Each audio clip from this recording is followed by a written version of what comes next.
Bom dia, hoje a nossa leitura para a nossa meditação é em Atos 3, que diz assim: a cura de um coxo, o discurso de Pedro no templo. Pedro e João subiram junto ao templo à hora da oração, a nona.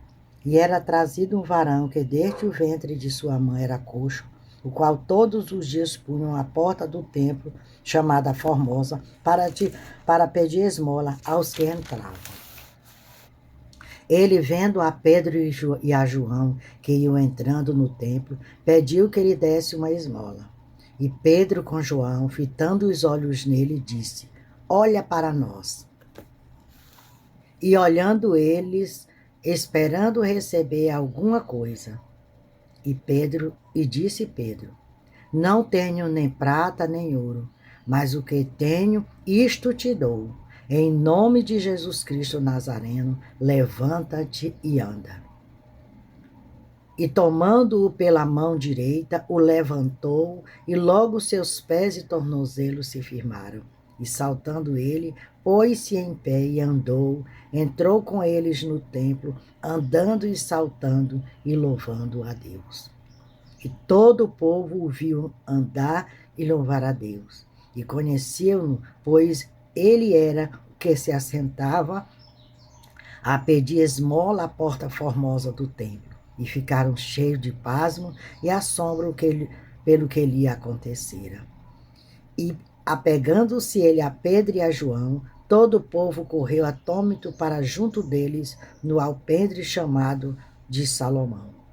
E quando Pedro viu isso, disse ao povo: Varões israelitas, por que vos maravilhais disto? Ou porque olhas tanto para nós como se por nossa própria virtude ou santidade fizéssemos andar este homem? O Deus de Abraão, de Isaque, de Jacó, o Deus de nossos pais, glorificou a seu Filho Jesus, a quem vos entregaste e perante a face de Pilatos negaste, tendo ele determinado que fosse solto. Mas vós negaste o santo e o justo, e pediste que se vos desse um homem homicida. Mataste o príncipe da vida, ao qual Deus ressuscitou dos mortos, do que nós somos testemunha. E agora, e pela fé no seu nome, fez com que o seu nome fortalecer a este que vende e reconheceis, e a fé que é por ele deu a este, na presença de todos vós, esta perfeita saúde. E agora, irmãos, eu sei que eu fizesse por ignorância, como também os vossos príncipes.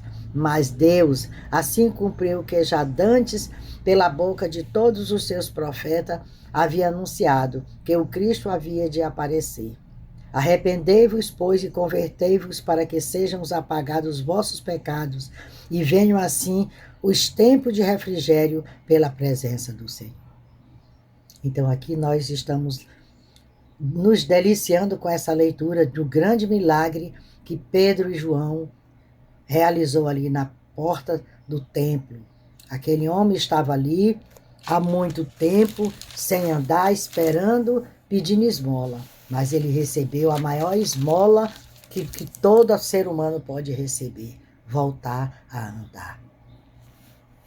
Aí, a cura de um homem coxo. Olha só como era visto as pessoas que tinham essas deficiências naquela época.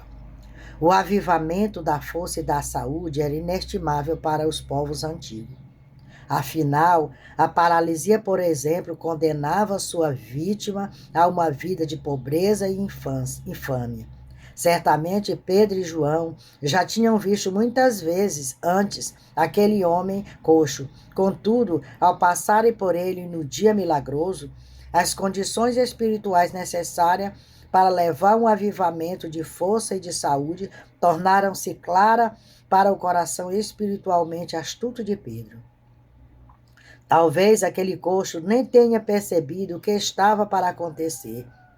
Ele não parecia consciente acerca de como seu olhar perceptivo e intencional havia afetado Pedro ao pedir esmola aos dois apóstolos.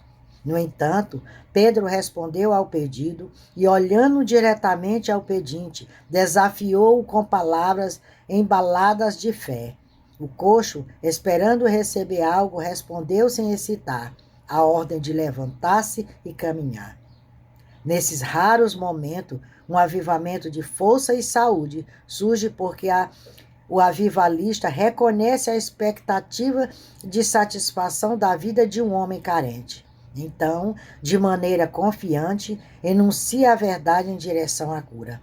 Um verdadeiro avivamento não precisa apenas de avivalista cheio de fé e sensível espiritualmente. Ele também requer pessoas carentes, capazes de perceber quem consegue trazer a vida e de estar disposto a obedecer às suas ordens sem hesitação. Então, aquele homem, quando Pedro disse, olha para mim, ele não hesitou. Olha só o que Pedro disse. Não tenho prata e nem ouro, mas o que tenho, isto te dou. Em nome de Jesus Cristo Nazareno, levanta-te e anda. E tomando-o pela mão direita, o levantou, e logo seus pés e tornozelos se firmaram. Então, olha só. Antes disso, ele disse assim, olha para nós. Olha só.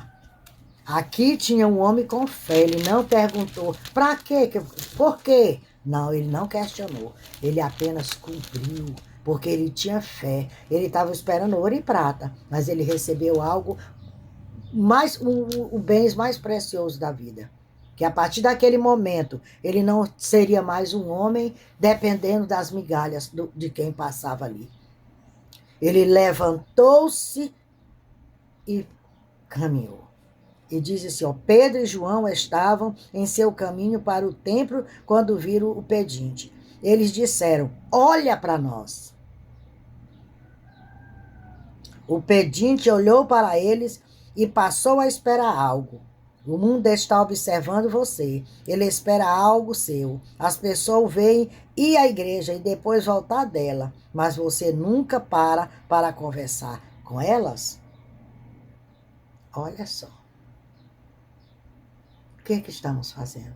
Estamos indo para a igreja, voltando? Estamos ficando calados? Não estamos fazendo a propagação do evangelho, como o Senhor diz, ir por todas as nações e pregai o evangelho? Façamos uma reflexão com essa pergunta. As pessoas o veem ir à igreja e depois voltar dela, mas você nunca para conversar com elas? É uma pergunta. Então, que nós venhamos despertar, fazer uma reflexão nesse sentido. O que estamos fazendo para o nosso vizinho? Estamos falando de Jesus? Estamos conversando com essas pessoas, levando essa semente de salvação? Aqui diz assim, ó, do 17 ao 22, ele se refere assim. Os tempos de refrigério e de restituição de todas as coisas estão diretamente ligados aos que pedirem aos profetas amigos em relação à vinda do Senhor. Portanto, urgentemente começam esse período, que as almas sensíveis se arrependam, mudem seu modo de viver e tornem-se aceitáveis aos olhos de Deus. Quando Pedro estava depois da cura, o que ele falou para aquela população? Arrependei-vos, pois, e convertei-vos para que sejam apagados os vossos pecados e venham assim os tempos de refrigério pela presença do Senhor. Então, depois da cura, ele levou a mensagem de salvação para todas aquelas pessoas que estavam ali, que ficaram maravilhadas e admiradas com aquele milagre. E ele foi levar essa semente de arrependimento, essa semente do evangelho, levando esse povo a arrepender-se e converter-se ao Senhor Jesus. Que Deus nos abençoe, nos guarde. Leia a Bíblia. Quer conhecer mais sobre a história de Pedro, de Jesus, dos discípulos? Leia a Bíblia. Busque no Senhor Jesus, porque Jesus está voltando. Os sinais estão nos 4 cantos do universo. Observe e verás que Jesus está voltando. Me siga lá no YouTube, Raimunda Nunes, Mensagem de Salvação. Compartilhe os meus vídeos para que mais vidas possam ser alcançadas com essa semente do Evangelho. Eu não posso ir, mas estou usando as minhas redes sociais para levar a semente do Evangelho.